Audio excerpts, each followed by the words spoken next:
Aujourd'hui, on va s'intéresser à quelque chose qu'on voit absolument partout, mais qu'on ne regarde en fait presque jamais, la peinture.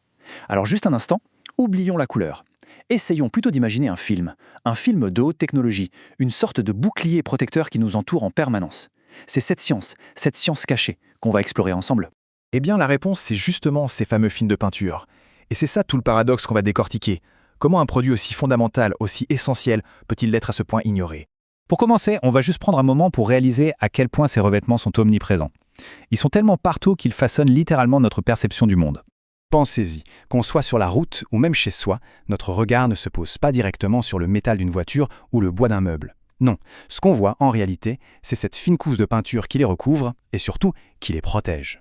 Et il y a cette citation qui résume l'idée à la perfection. Ces produits industriels, ils se fondent tellement bien dans notre quotidien qu'ils en deviennent invisibles, tout simplement. Bon, maintenant qu'on a vu ça, passons de ce que la peinture est à ce qu'elle fait. Parce que ses fonctions, vous allez voir, sont bien plus critiques qu'on ne l'imagine. En fait, la peinture, elle a une double mission. Spontanément, on pense d'abord à la décoration, à la couleur. Mais son rôle le plus vital, c'est la protection. C'est une barrière essentielle contre un nombre incalculable d'agressions. Et ce qu'on demande à cette fine couche, c'est juste extraordinaire. Elle doit non seulement embellir, mais aussi protéger une structure métallique pendant des dizaines d'années, ou encore empêcher les microbes de proliférer dans un hôpital, ou même résister aux produits chimiques sur un frigo. C'est énorme. Pour se faire une idée de l'échelle, l'épaisseur d'une couche de protection clé sur une voiture, c'est environ 20 micromètres. C'est moins de la moitié de l'épaisseur d'un cheveu. C'est minuscule et pourtant l'impact est immense et la durabilité, elle, est incroyable. Alors, la question, c'est comment est-on arrivé à un tel niveau de performance? Eh bien, l'évolution a été fulgurante, surtout ces 50 dernières années, et elle a été poussée par trois grandes forces, trois moteurs principaux. C'est vraiment la convergence de ces trois forces qui a tout changé. D'un côté, les exigences techniques pour des produits toujours plus performants. De l'autre, les chocs économiques, comme les pénuries, qui ont stimulé l'ingéniosité. Et enfin, les contraintes environnementales qui ont poussé vers une chimie beaucoup plus verte. Ce trio a radicalement transformé toute l'industrie. Allez, voyons maintenant de manière très concrète comment cette innovation se matérialise avec deux exemples tirés de secteurs de pointe. S'il y a bien un secteur qui a poussé la technologie des peintures dans ses retranchements, c'est l'automobile. Là, les exigences sont tout simplement extrêmes. Il faut bien imaginer une chose. L'industrie automobile n'aurait jamais pu exploser comme elle l'a fait s'il avait fallu continuer à peindre les voitures à la main avec des temps de séchage de 12 heures entre chaque couche. L'industrialisation a donc imposé ce passage à une automatisation de très très haute précision.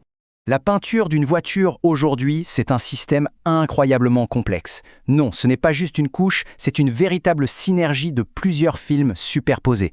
Rien que l'après par cataphorèse, qui fait moins de 20 microns, assure à lui seul une protection anti-corrosion pendant plus de 10 ans.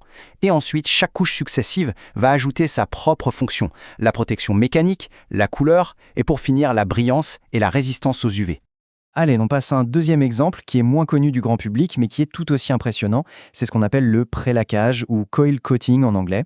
Alors là, imaginez le processus. On prend d'immenses bobines de tôle, on les déroule, on les peint à très haute vitesse, puis on les rembobine.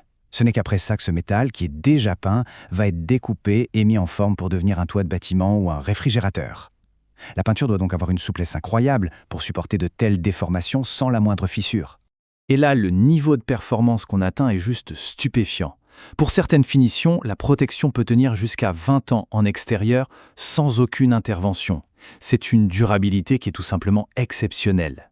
Bon, après tout ça, l'idée c'est vraiment de regarder le monde qui nous entoure avec un œil un peu différent, un œil neuf.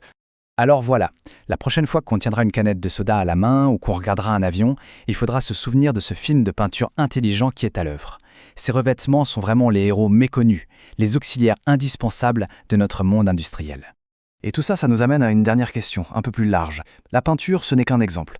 Combien d'autres technologies essentielles se cachent comme ça, juste sous nos yeux, et attendent simplement qu'on apprenne à les voir? C'est une réflexion qui, je l'espère, va piquer la curiosité. Merci d'avoir écouté.